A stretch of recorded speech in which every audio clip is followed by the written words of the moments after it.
وما كان الله ليضل قوما بعد إذ هداهم حتى يبين لهم ما يتقون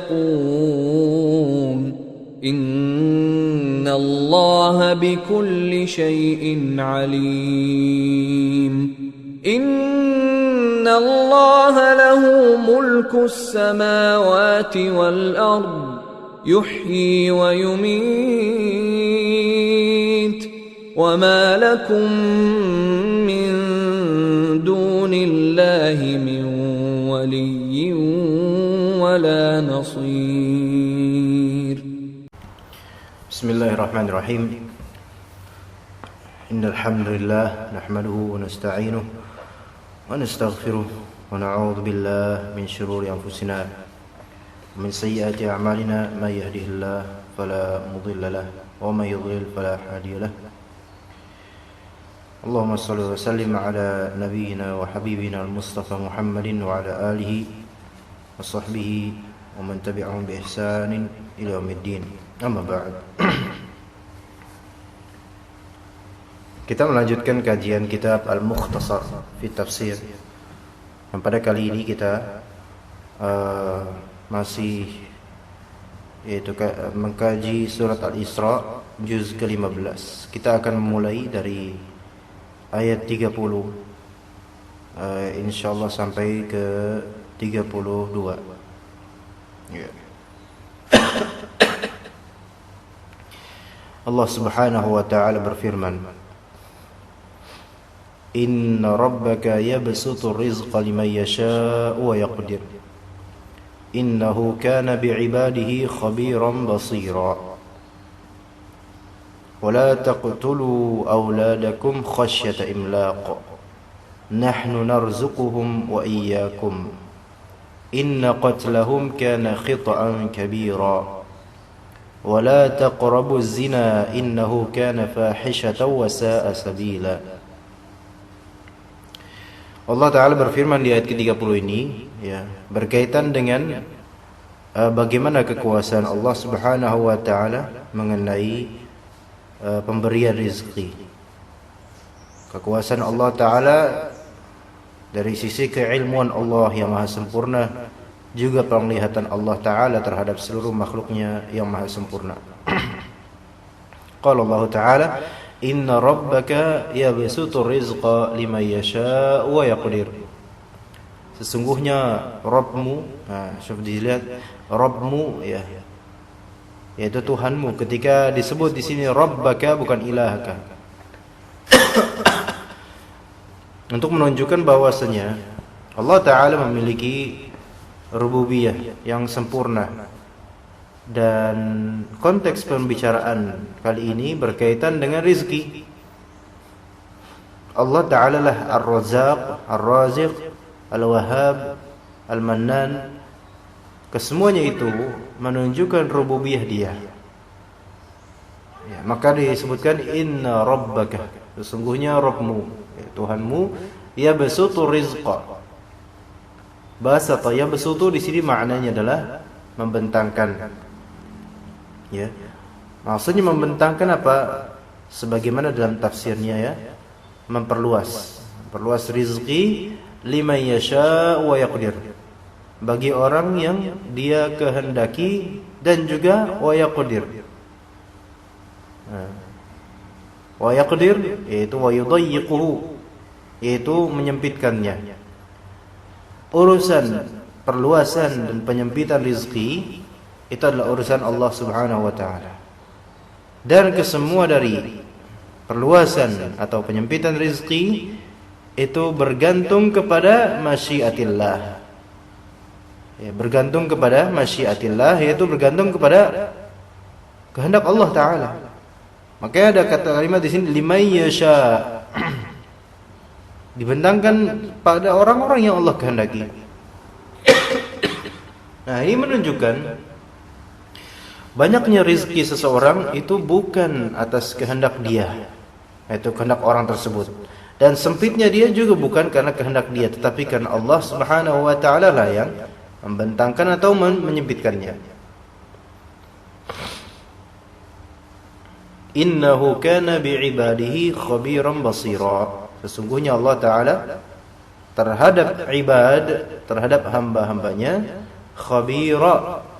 Ya, khabira itu maha mengetahui, basira maha melihat. Kita baca tafsirnya. Inna rabbaka yusi' ar-rizqa ala man yasha. Sesungguhnya Rabbmu meluaskan rezeki atas siapa yang Dia inginkan. Ya. Wa yudhiquhu, atau yudhiqu bisa, dan menyempitkan rezeki itu ala man yasha, atas siapa yang Allah kehendaki juga.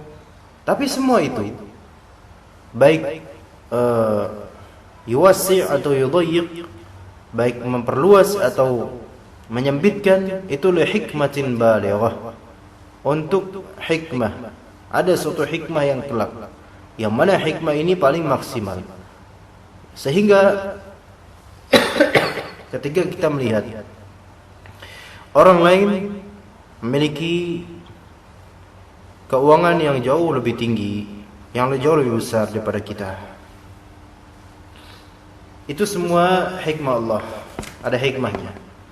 Maka tidak boleh kita mempertanyakan kenapa Allah Ta'ala melakukan hal itu. Dan juga tidak layak bagi kita untuk berserah diri begitu saja tanpa adanya usaha. Ya. Baik. Kemudian Allah Ta'ala mengatakan kan di sini, innahu kana bi'ibadihi khabiran basira. Sehingga Allah Ta'ala terhadap hamba-hambanya itu maha tahu dan maha melihat. Allah maha tahu kebutuhan hambanya. Ya. Mungkin hambanya itu merasa butuh dengan banyaknya harta, tetapi di sisi Allah, Allah maha tahu dia itu tidak membutuhkan harta banyak, tetapi dia membutuhkan kesehatan yang lebih. Maka Allah Ta'ala berikan dia kesehatan, namun dengan harta yang sedikit. Yang kadang-kadang hikmah seperti itu tidak bisa ditelaah oleh manusia itu sendiri, karena memang ilmunya manusia itu sedikit, ya, terbatas dan sedikit. Itulah Allah Ta'ala khabir, maha mengetahui dengan pengetahuan yang sedetail-detailnya. Begitu juga dengan perhitungan, auditing dan segala yang dilakukan oleh orang-orang yang berharta banyak, itu Allah maha tahu, khabir. Digunakan untuk apa? Maha tahu dan basir, maha melihat apa yang mereka lakukan dengan harta-harta titipan itu. Nah, setiap kaum muslim, setiap dari muslim perlu benar-benar mempatrikan kaidah bahwasanya harta yang ada pada mereka sekarang semuanya itu adalah milik Allah Subhanahu wa Ta'ala. Ya. Kita tahu, ya, kalimat inna lillahi wa inna ilaihi raji'un. Sesungguhnya kita adalah milik Allah, ya kan? Dan kita akan kembali kepadanya. Milik Allah berarti diri kita ini milik siapa? Milik Allah sebenarnya. Allah yang memiliki kita. Ketika kita tahu Allah Ta'ala yang memiliki, jiwa kita pun dimiliki oleh Allah, maka lebih-lebih harta kita yang sebenarnya sesuatu yang terpisah dari diri kita. La yakhfa alaihi minhum syai', ya, tidak tersembunyi dari pandangan Allah, ya, sedikit pun dari mereka. Fayasrifu amrahu fihim bima yasha, maka Allah lah yang mengatur, membolak-balikan perkara mereka sesuai dengan kehendak Allah Azza wa Jalla. Ayat ini ayat yang agung, alhamdulillah, tentang rezeki, ya. Masalah-masalah tentang rezeki itu, ya, lebih dekat kepada masalah keuangan rata-rata. Pembahasan tentang rezeki,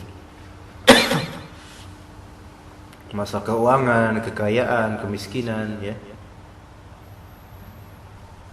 Tetapi ya tentu kita harus melihat keuangan, harta, kekayaan itu dari sudut pandang syariah. Bukan dari sudut pandang hawa nafsu atau tradisi, tapi dari sudut pandang syariah. Allah Ta'ala itu hakim dan alim. Hakim maha bijaksana dan alim maha mengetahui. Allah mengetahui apa yang kita butuhkan. Dan Allah maha bijaksana terhadap apa yang dia lakukan dan dia berikan untuk kita.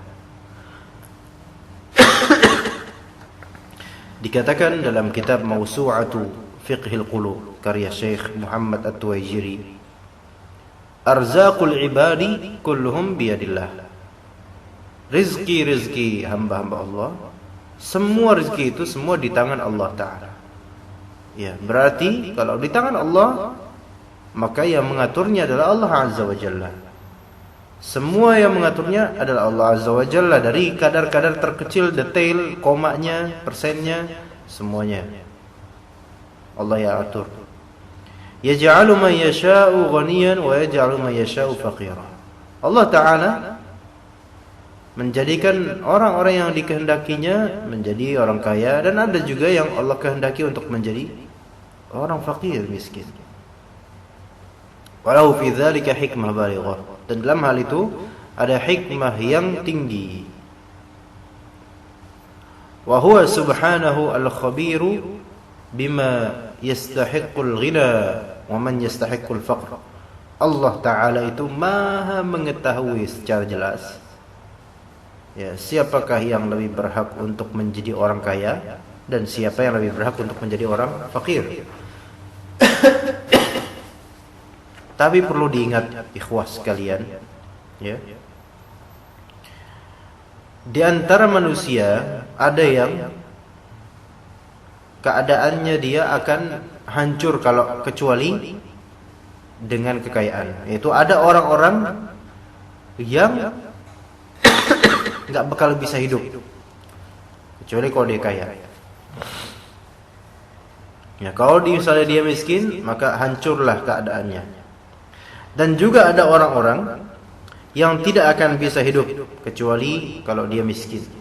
Kalau misalnya dia kaya, bakal rusak dia. Jadi gitu. Ya. Ketika Anda merasa sempit rezekinya, ya sebenarnya nggak sempit ya, karena memang tidak sadar aja bahwasanya selama ini diberi rezeki oleh Allah setiap saat. Ketika Anda merasa sempit rezekinya, maka ketahuilah itu pasti ada hikmah balighah dari Allah Azza wa Jalla. Dan mungkin, ya sangat mungkin bahkan, bagi Allah, ya, kondisi Anda sekarang kalau diperkaya maka akan rusak. Lihat betapa adanya orang yang rusak dengan kekayaannya, ya. Dan betapa ada orang yang menjadi semakin membaik karena kemiskinannya. Semua keadaan-keadaan itu mengandung hikmah yang harus kita pelajari, ya, yang mana hanya Allah lah yang paling mengetahui tentang hikmah dari kesemua itu. Ya. Kata Allah Subhanahu wa Ta'ala, ya, di surat Asy-Syura, ayat ke-27, ya.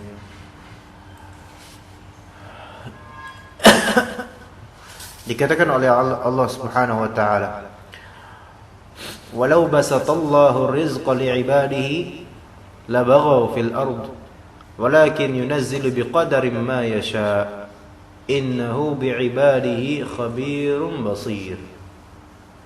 Kalau misal Allah Ta'ala basatallahu rizqa li'ibadihi, kalau Allah melapangkan rizki kepada semua hamba-hambanya, la baghaw fil ard, tentulah mereka akan melampaui batas di muka bumi.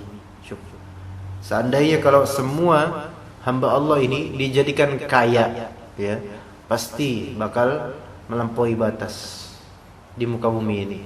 Walakin yunazzilu biqadarin ma yasha, tapi Allah Ta'ala menurunkan apa yang Allah kehendaki dengan ukuran. Biqadar, ya, yaitu Allah Ta'ala menurunkan rizki tapi dengan kadarnya. dan dengan kadar yang sangat kecil. Karena ini dunia sekarang. Dunia ini sangat kecil harganya. Dengan kadar yang kecil. Innahu bi'ibadihi khabirun basir. Nah, lagi-lagi di surat Asy-Syura 27 berkaitan dengan rezeki. Ya, Allah Ta'ala menyebutkan dua namanya Khabir dan Basir. Sesungguhnya Allah Ta'ala terhadap hamba-hambanya Khabir, Basir. Maha melihat secara detail, Maha tahu secara detail, dan Maha melihat. Nah, maka dikatakan oleh Syekh At-Tuwajiri, wa kathratur rizqi fid dunya ka qillatir rizq. Banyaknya rizki di dunia itu seperti sedikitnya rizki yang kita dapat. La tadullu ala mahabbatillahi ta'ala lil 'abdi wa ridahu anhu. Yang mana antum tahu sedikitnya rizki itu tidak menjadi dalil atas cintanya Allah kepada seorang hamba dan ridhonya Allah kepadanya. Itu sedikitnya rizki enggak menjadi. Begitu juga dengan banyaknya rizki. Banyaknya rizki itu juga tidak bisa menjadi dalil bahwasanya Allah mencintai Anda dan meridhai Anda. Kenapa? Rizki ini kan duniawi. Maka kata Syekh, "Fallahu yu'tid dunya man yuhib wa man la yuhib." Allah Ta'ala, ingat-ingat, Allah Ta'ala memberikan gemilang dunia baik kepada Allah yang Allah cintai dan juga kepada orang-orang yang tidak Allah cintai.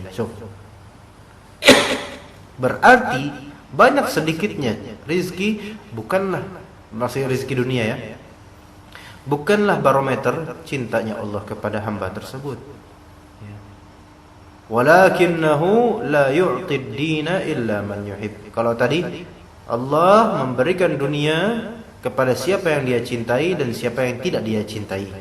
Tetapi Allah tidak memberikan agama kecuali hanya kepada yang Allah cintai saja. Maka tanda-tanda Allah mencintai Anda adalah ketika Anda memiliki interest kepada agama dengan manhaj yang sahih. Ya. Ada di surat Saba ayat ke-35 dan sampai dengan 37 ya. Di surat Saba Allah Subhanahu wa taala berfirman, "Wa qalu nahnu aktsaru amwalan wa aulada wa ma nahnu bimu'azzabin." Dan mereka berkata, kami lebih banyak mempunyai harta dan anak-anak daripada kalian. Kami sekali-kali tidak diazab. Gimana pedeknya orang-orang yang berbuat kufur itu.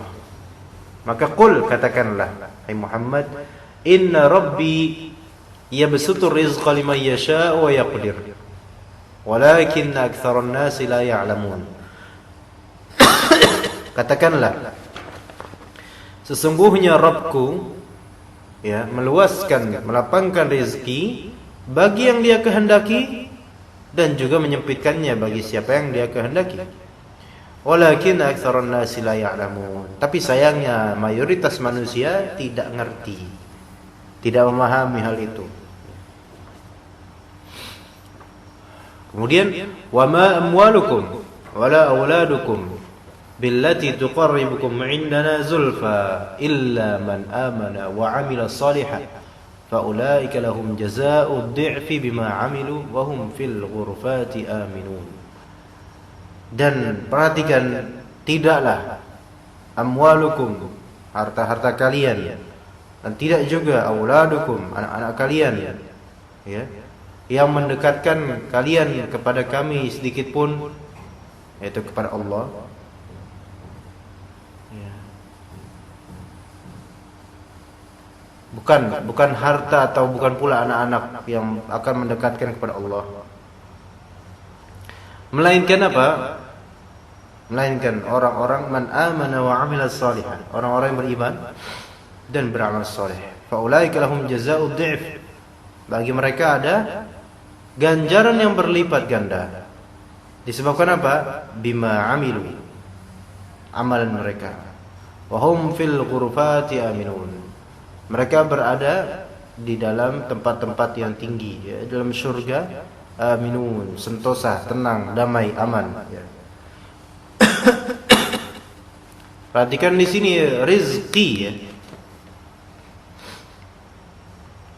Jadi rezeki orang itu berbeda-beda. Tapi itu perbedaan tersebut bukan menunjukkan ketidakadilan Allah, malah menunjukkan betapa adilnya Allah Subhanahu wa taala karena Dia Maha tahu.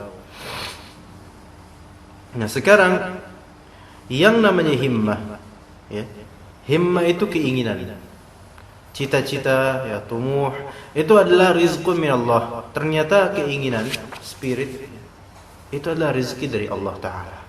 Dan Allah taala membentangkan rezeki kepada yang Allah kehendaki dan juga ada yang disempitkan. Ya. Di antara hikmah dari Allah Subhanahu wa taala, sebagian manusia Allah berikan kekuatan dari segi amalan. Walaupun dari segi ilmu dia tidak begitu kuat, dari segi hafalan kurang kuat. Dan juga di antara hikmah dari Allah Azza wa Jalla, Dia mengkaruniakan untuk sebagian hambanya kekuatan dari segi ilmiah. Kekuatan ilmiah. Kekuatan dari segi ilmu. Nah, suatu ketika Abdullah bin Umar, ya, Ibnu Umar radhiyallahu anhuma, kemudian Urwah bin Az-Zubair, Mus'ab bin Az-Zubair, dan Abdul Malik bin Marwan rahimahumullahu azza wa jalla. Mereka semua berkumpul di pelataran Ka'bah atau di depan Ka'bah lah, dekat dengan Ka'bah. Maka Mus'ab berkata, seperti sini kan ada Ibnu Umar, Urwah bin Az-Zubair, Mus'ab bin Az-Zubair dan Abdul Malik bin Marwan. Mus'ab berkata kepada ketiga temannya itu, Tamannau. Tamannau, apa arti tamannau? Berandai-andailah. Berandai-andailah. Maksudnya berandai-andai ini berkhayallah apa yang kamu penginkan. Faqalu, maka mereka berkata, yaitu Ibnu Umar, Urwah dan juga Abdul Malik berkata, Ibda anta. Ya udah ente dulu yang duluan. Kan ente yang nyuruh, ente dulu yang duluan. Coba contohin. Faqal, maka berkatalah Mus'ab, wilayat al-Iraq. Maksudnya apa? Saya pengen bisa menjelajah wilayah al-Iraq dan menguasainya. Wa tazawwaja Sakinati ibnati al-Husain wa Aisyah binti Talhah bin Ubaidillah. Nah, pertama pengen menguasai wilayah Irak. Kemudian pengen menikahi Sakinah anaknya Al-Husain dan Aisyah anaknya Talhah. Fanala dzalik. Ya, wa asdaqa kullu wahidatin 500,000 dirham. Setiap dari mereka kemudian, yaitu terjadi itu nanti. Terjadi dan kemudian mereka masing-masing menyumbang 500.000 dirham. Masya Allah. Kemudian Urwah bin Az-Zubair apa pikirannya, cita-citanya, pengandaiannya? Ya. Urwah bin Az-Zubair berandai-andai fiqih. Itu bercita-cita ingin menguasai fiqih. Ya. Dan juga hadis. Maka dapatlah dia ilmu fiqih dan hadis. Kemudian Abdul Malik bin Marwan berandai-andai al-khilafah, kepemimpinan. Kemudian dapat. Lalu bagaimana dengan Abdullah bin Umar? Ini yang paling beda sendiri. Abdullah bin Umar, beliau radhiyallahu anhuma berandai-andai apa? Wa tamanna Abdullah bin Umar al-jannah. Ibnu Umar mengandaikan surga. Maka semoga Allah Ta'ala mempertemukan kita dengan beliau di surga. Allahumma amin. Ya. Nah, disinilah pelajaran tentang rezeki, ya. Bahwasanya itu semua di bawah kehendak Allah Azza wa Jalla, ya. Kita lanjutkan ayat berikutnya. Wala taqtulu auladakum khasyat imlaq. Dan janganlah kalian membunuh anak-anak kalian karena takut apa? Imlaq. Lah imlaq di sini apa? Al-faqr. takut akan kefakiran. Jangan takut. Banyak orang itu sekarang takut akan kemiskinan karena mereka pertama tidak tawakal kepada Allah Azza wa Jalla, kurang percaya kepada Allah, dan kedua karena mereka tidak mau berusaha banyak. Ya. Mereka melemahkan diri mereka. Ya, orang sekarang banyak seperti itu. Nahnu narzuquhum wa iyyakum. Kenapa ya Allah kok kita enggak boleh membunuh anak-anak kita? Minimal pertama kita enggak boleh membunuh anak kita. Kedua kita enggak boleh takut dengan kefakiran. Kenapa ya Allah? Karena nahnu narzuquhum wa iyyakum. Kami merezekikan mereka dan juga kalian. Ya. So di sini yang didahulukan siapa? Mereka. Anak-anak dirizkikan oleh Allah Taala dan kalian. Jadi jaminan dari Allah Azza wa Jalla. Kalaupun wafat, itu sudah takdir dari Allah Azza wa Jalla. Inna qatlahum kana khit'an kabira. Sesungguhnya pembunuhan terhadap anak-anak itu adalah kesalahan yang besar. Kita lihat di tafsirannya, wala taqtulu auladakum khaufan minal faqri mustaqbilan atau mustaqbalan idza anfaqtum alaihim. Dan janganlah kalian membunuh anak-anak kalian karena takut dari kemiskinan, kefakiran, kekurangan di masa yang akan masa yang akan datang jika kalian menafkahkan kepada anak-anak kalian. Ini bodoh ini namanya. Orang ketika setelah menikah, ya, dia akan menjadi lebih dermawan dari sebelumnya. Ketika seseorang masih bujang, mungkin dia ada rasa pelit, ya, karakter pelit. Tetapi ketika sudah mempunyai tanggungan, dia akan berubah menjadi orang yang suka memberi, ya. Dan dari pengalaman demi pengalaman dia akan mengerti bahwasanya anak-anak ini ya wajib untuk ditanggung biayanya dan itu berkah. Lihat di sini katanya nahnu natakaffalu birizqihim. Kami menjamin rizkinya mereka. Kami jamin. Rizkinya mereka kami jamin, tenang aja. Wa natakaffalu birizqikum antum, dan kami juga menjamin rizkinya kalian. Di sini.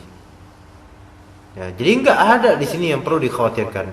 Inna qatlahum kana itsman kabira. Sesungguhnya pembunuhan terhadap anak-anak itu adalah suatu dosa yang besar.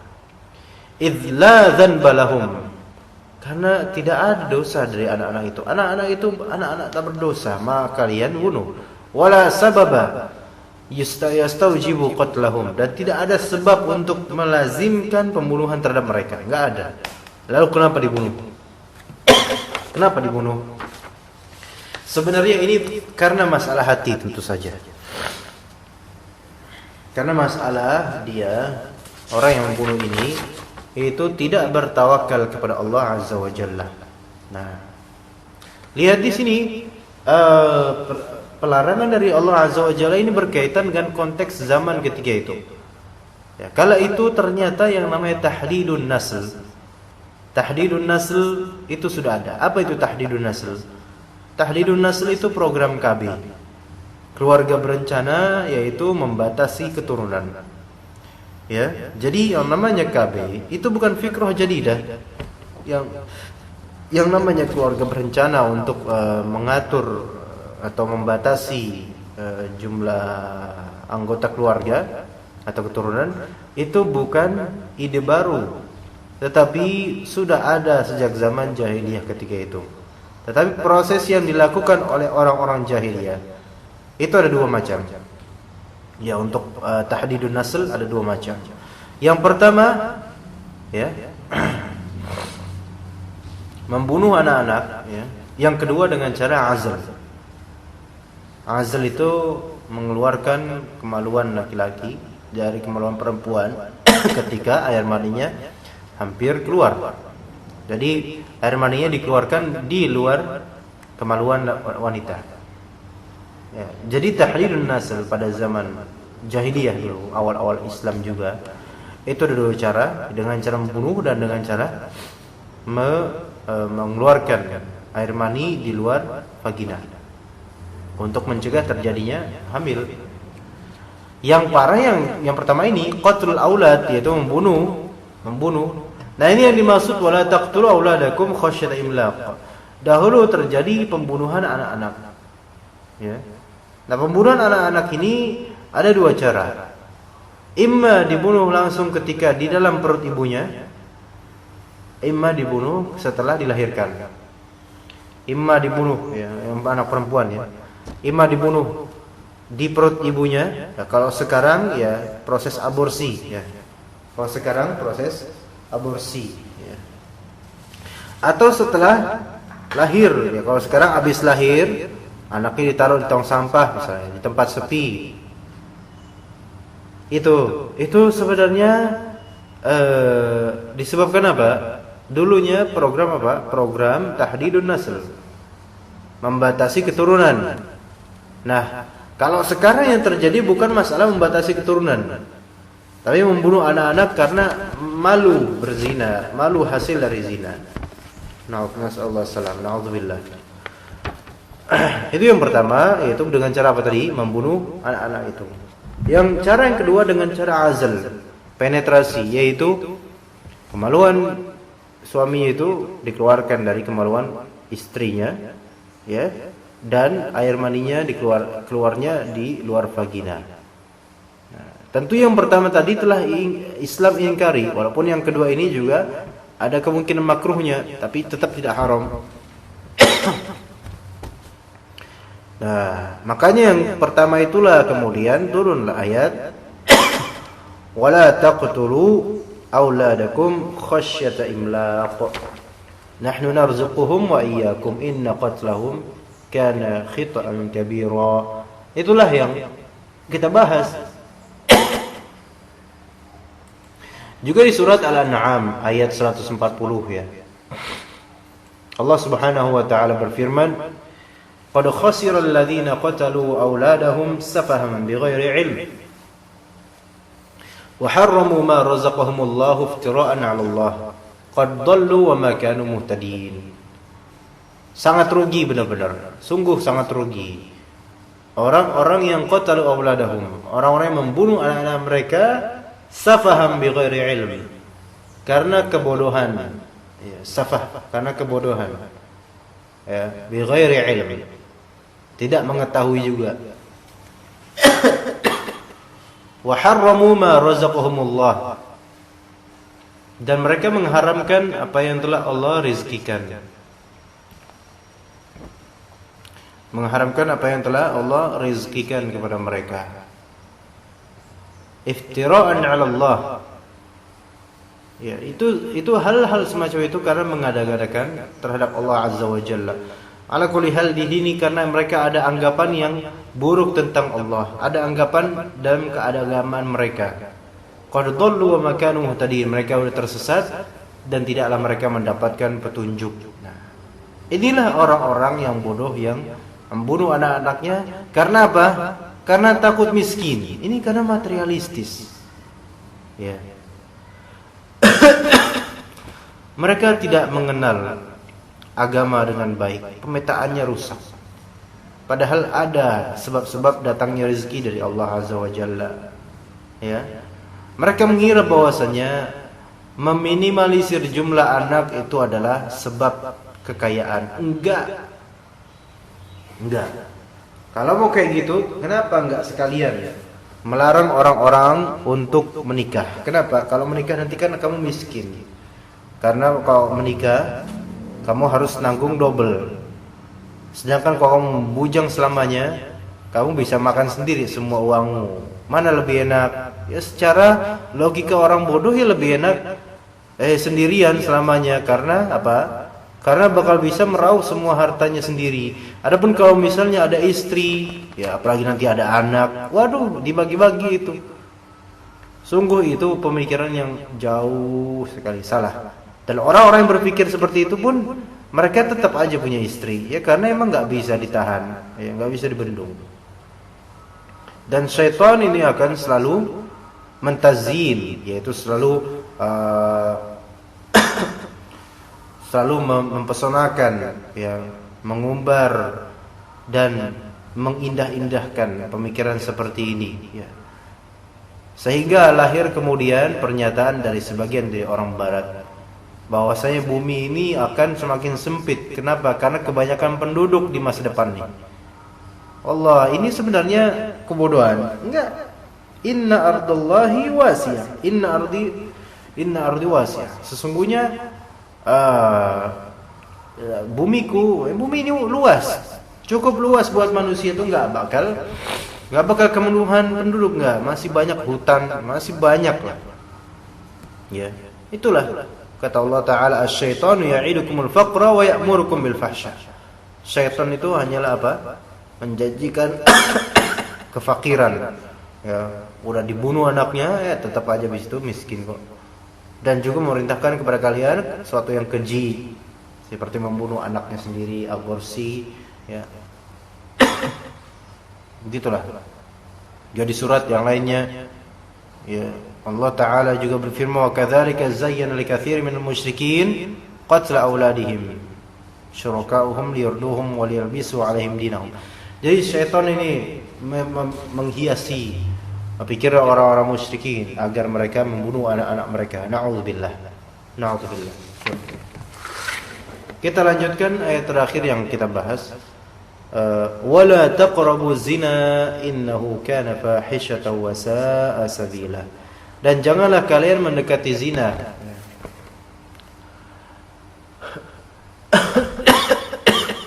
Dan janganlah kalian mendekati zina, innahu kana fahishatan wa sa'a sabila. Sesungguhnya zina itu, ya, adalah fahisyah, suatu perbuatan yang keji, wa sa'a sabila, dan seburuk-buruk jalan yang buruk untuk melampiaskan nafsu manusia. Hawa nafsu manusia itu sebenarnya bukan musuh, dan dia ada, dimodalkan oleh Allah Azza wa Jalla. Tetapi ibarat kuda liar, dia harus dikendalikan, ya. Nah, dan tidak termasuk mengendalikannya dengan benar dengan berzina, tidak. Ya. Maka kata ahli tafsir di sini, wahdharu zina, waspadailah oleh kalian terhadap perzinahan.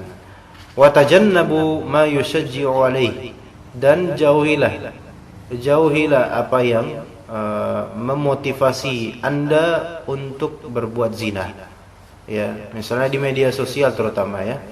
Ini kita bisa saja sering atau kadang terjebak mungkin dalam hal-hal kayak ini. Maka semoga Allah ampuni, dan semoga Allah maafkan, dan semoga Allah betulkan.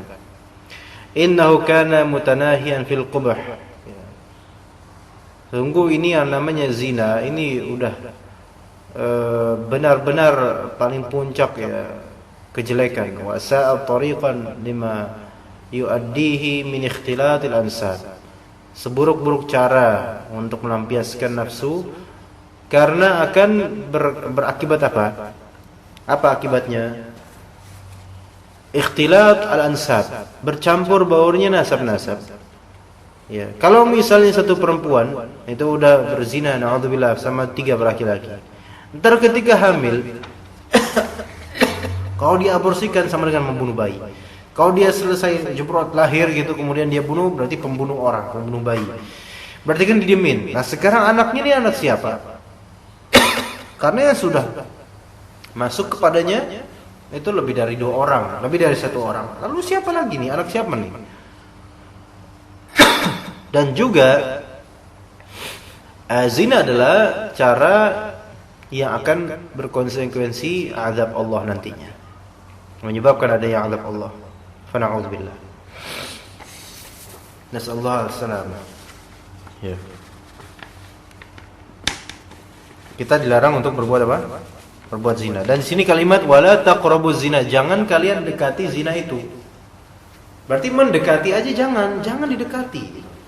Wasilahnya tuh menuju zina, lempar dah, atau nonaktifkan, ya. Kata Nabi SAW dalam riwayat Abu Hurairah, la yazni zani hina yazni wa huwa mu'min.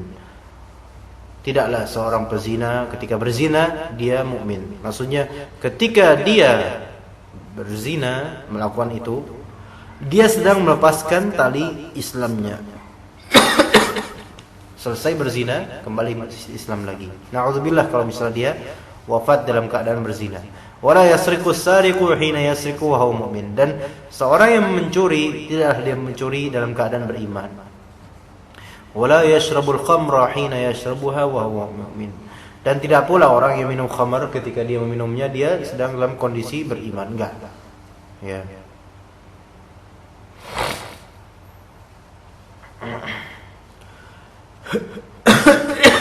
Maka di sini pelajaran penting ya tentang rezeki, ya tentang tawakal, tentang perzinahan, kesemuanya itu berkaitan erat dengan keluarga ya, sehingga layak bagi kita untuk memperhatikan ayat-ayat ini supaya tidak terjerumus dalam zina, tidak terjerumus dalam syirik ya, dan tetap berjaya dengan tawakal kepada Allah Azza wa Jalla.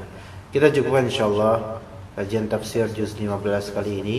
Semoga bermanfaat bagi kita semua. Subhanakallahumma bihamdika asyhadu an la ilaha illa anta astaghfiruka wa atubu ilaik.